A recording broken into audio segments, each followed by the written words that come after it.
Title കണ്ട് ഇതെന്തൊരു മണ്ടത്തരമാണ് എന്ന് തോന്നുന്നുണ്ടാകുമല്ലേ? പറക്കുന്നതിനിടയിൽ വിമാനത്തിൻ്റെ എഞ്ചിനുകൾ നിലച്ചാൽ വിമാനത്തെ രക്ഷിക്കാൻ കഴിയില്ല എന്നാണ് പൊതുവെയുള്ള ധാരണ. എന്നാൽ അങ്ങനെയല്ല. എഞ്ചിനുകൾ നിലച്ചാലും വിമാനത്തെ രക്ഷിക്കാൻ കഴിയും. അങ്ങനെയും ചില ചരിത്രങ്ങളുണ്ട്. അങ്ങനെ ഒരു ചരിത്രവും എഞ്ചിൻ നിലച്ച വിമാനത്തിന് പിന്നെ എന്താണ് സാധ്യത എന്നുമൊക്കെ നമുക്കിന്നൊന്ന് നോക്കിയാലോ? പ്രിയപ്പെട്ട കൂട്ടുകാർക്ക് സയൻസ് കോർണറിൻ്റെ പുതിയ വീഡിയോയിലേക്ക് സ്വാഗതം. നോക്കൂ, നമ്മളൊരു കാറിൽ സഞ്ചരിക്കുന്നു എന്ന് വയ്ക്കുക. നല്ല വേഗതയിൽ പോകുമ്പോൾ പെട്ടെന്ന് അതിൻ്റെ എഞ്ചിൻ നിന്നുപോയി എന്നും കരുതുക. എങ്കിൽ എഞ്ചിൻ നിന്ന പാടെ കാർ നിൽക്കുമോ? ഗിയർ ന്യൂട്രലാക്കിയാൽ കുറേയേറെ ദൂരം ഓടിയ ശേഷമേ കാർ നിൽക്കുകയുള്ളൂ, അല്ലേ? അഹമ്മദാബാദ് ഇൻസിഡൻറ്റിൽ നമ്മൾ കണ്ട ഒരു കാര്യം ശ്രദ്ധിച്ചോ? വിമാനം നിലം വിട്ടുയർന്ന് കുറച്ചു പൊങ്ങി എഞ്ചിൻ നിലച്ചതുകൊണ്ടാകണം താഴ്ന്ന് തറയിൽ വീണ് തകരുകയായിരുന്നു. തറയിൽ തൊടുന്നതുവരെ വിമാനത്തിനൊന്നും സംഭവിച്ചിട്ടില്ല. അപ്പോൾ വിമാനത്തിന് കുറച്ചുകൂടി ഹൈറ്റ് ഉണ്ടായിരുന്നെങ്കിലോ കുറച്ചുകൂടി സമയം ലഭിക്കുമായിരുന്നു. ഒരു 3000 അടി ഹൈറ്റ് വരെ ലഭിച്ചിട്ടായിരുന്നു തകരാർ വന്നതെങ്കിൽ പിന്നെ താഴ്ന്നു തീരുന്നതിന് മുമ്പ് വിമാനത്തെ സുരക്ഷിതമായി ലാൻഡ് ചെയ്യിക്കാൻ പൈലറ്റിന് കഴിയുമായിരുന്നു. നോക്കൂ, ഉയരത്തിൽ പറക്കുമ്പോൾ 2 എഞ്ചിനുകളും നിലച്ചാലും കുറേയേറെ ദൂരം വിമാനത്തെ ഒരു പട്ടം പോലെ ഗ്ലൈഡ് ചെയ്യാൻ കഴിയും. വിമാനത്തിൻ്റെ വലിപ്പവും ഭാരവും അനുസരിച്ച് ഇത് 150-200 കിലോമീറ്ററോളം വരും. അതിനുള്ളിൽ തീർച്ചയായും ഒരു എയർപോർട്ട് ഉണ്ടാകും. വിമാനം ലാൻഡ് ചെയ്യിക്കാൻ എഞ്ചിൻ്റെ ആവശ്യമില്ല. അതിൻ്റെ എയറോഡൈനാമിക് പ്രോപ്പർട്ടികളും മെക്കാനിക്കൽ ഗിയറുകളും ഫ്ലാപ്പുകളും വാലിലെ റഡറുകളും വർക്ക് ചെയ്താൽ എഞ്ചിൻ നഷ്ടപ്പെട്ട വിമാനത്തെ നിയന്ത്രിച്ചു കൊണ്ടുവരാൻ കഴിയും. നമ്മൾ മുകളിലേക്ക് നോക്കുമ്പോൾ പരുന്തുകൾ വട്ടമിട്ട് പറക്കുന്നത് കണ്ടിട്ടില്ലേ? അവയ്ക്ക് പ്രൊപ്പൽഷൻ നൽകുന്നത് അവയുടെ ചിറകുകളാണ്. ആ ചിറകുകൾ നിശ്ചലമാക്കി വെച്ച് അവ എത്രയോ നേരം വായുവിൽ ഇങ്ങനെ തുഴഞ്ഞു നിൽക്കും. പക്ഷികളുടെ ഇതിന് സമാനമാണല്ലോ വിമാനത്തിൻ്റെ ഷേപ്പ്. അപ്പോൾ വിമാനത്തിനും ആ കഴിവുണ്ട്. അമേരിക്കയിലേക്കും യൂറോപ്പിലേക്കുമൊക്കെ പറക്കുന്ന വിമാനങ്ങൾ കഴിയുന്നതും കരയോട് ചേർന്നുള്ള ആകാശപാതയാണ് തിരഞ്ഞെടുക്കുക.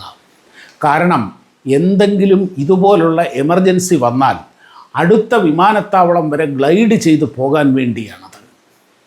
വിമാനത്തിൽ കയറുമ്പോൾ യാത്ര തുടങ്ങുന്നതിന് മുന്നേ എയർ ഹോസ്റ്റസുമാർ ചില ഇൻസ്ട്രക്ഷനൊക്കെ നൽകാറില്ലേ? അതിലൊന്ന് വിമാനം വെള്ളത്തിൽ ലാൻഡ് ചെയ്താൽ ചെയ്യേണ്ട കാര്യങ്ങളാണ്. ജാക്കറ്റ് ധരിക്കുക, അത് എങ്ങനെ ഇൻഫ്ലേറ്റ് ചെയ്യാം, അപ്പോൾ ഒരു വാട്ടർ ആക്ടിവേറ്റഡ് ലൈറ്റ് താനേ തെളിയും.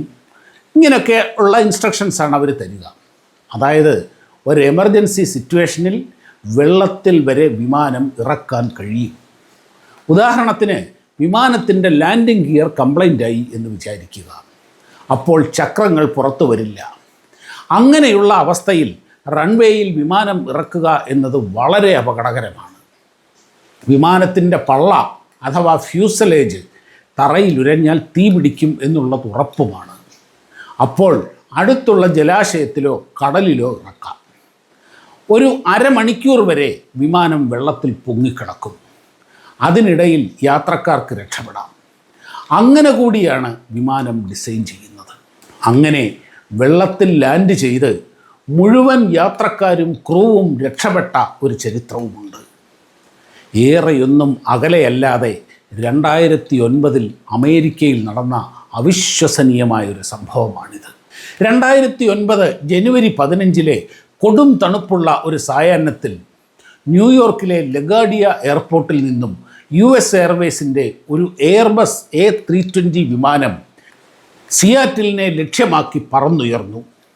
യാത്രക്കാരും ജീവനക്കാരും അടക്കം 155 പേരാണ് വിമാനത്തിലുണ്ടായിരുന്നത്.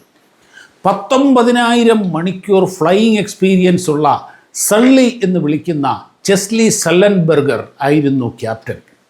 അദ്ദേഹത്തിൻ്റെ അസിസ്റ്റൻ്റ് ജെഫ്രി സ്കിൽസും 15,000 മണിക്കൂർ വിമാനം പറത്തി പരിചയമുള്ള വിദഗ്ധനായ പൈലറ്റായിരുന്നു. വളരെ സ്മൂത്തായ ടേക്ക് ഓഫിന് ശേഷം ലാൻഡിംഗ് ഗിയറുകൾ ഉൾവലിഞ്ഞു.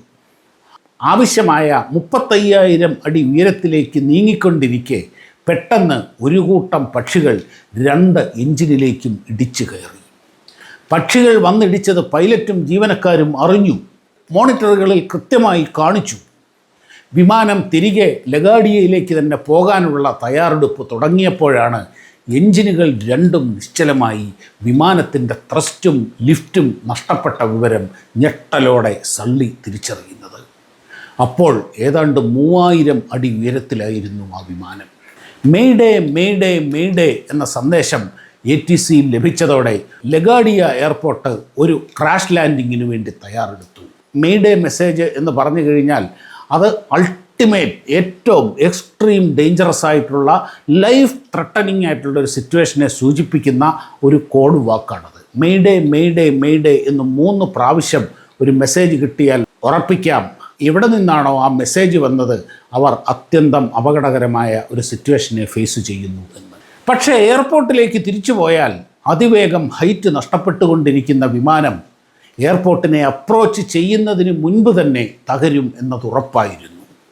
പിന്നെ സള്ളിയുടെ മുൻപിലുള്ള ഒരേ ഒരു പോംവഴി താഴെയുള്ള ഹഡ്സൺ നദി മാത്രമായിരുന്നു. കൂടുതലൊന്നും ആലോചിക്കാതെ അദ്ദേഹം അത്യപൂർവമായ ആ തീരുമാനമെടുത്തു. വിമാനത്തെ വിശാലമായ ഹഡ്സൺ നദിയിലേക്ക് ഇറക്കുക. ATCയെ അറിയിച്ച് നിമിഷങ്ങൾക്കുള്ളിൽ അദ്ദേഹം അത് തന്നെ ചെയ്തു. വെള്ളത്തിൽ ഫ്ലോട്ട് ചെയ്ത വിമാനത്തിൻ്റെ എമർജൻസി വാതിലുകൾ തുറന്ന് യാത്രക്കാർ ചിറകുകളിലും എമർജൻസി ഫ്ലോട്ടുകളിലുമായി നിരന്നപ്പോഴേക്കും 4 വശത്തു നിന്നും ബോട്ടുകൾ പാഞ്ഞെത്തി യാത്രക്കാരെ സുരക്ഷിതമായി നീക്കി. അങ്ങനെ അത്യന്തം ഗുരുതരമായ അവസ്ഥ സമയോചിതമായി പക്വതയോടെ നേരിട്ട സള്ളി നടന്നു കയറിയത് വ്യോമയാനത്തിൻ്റെ ചരിത്രത്തിലേക്കാണ്.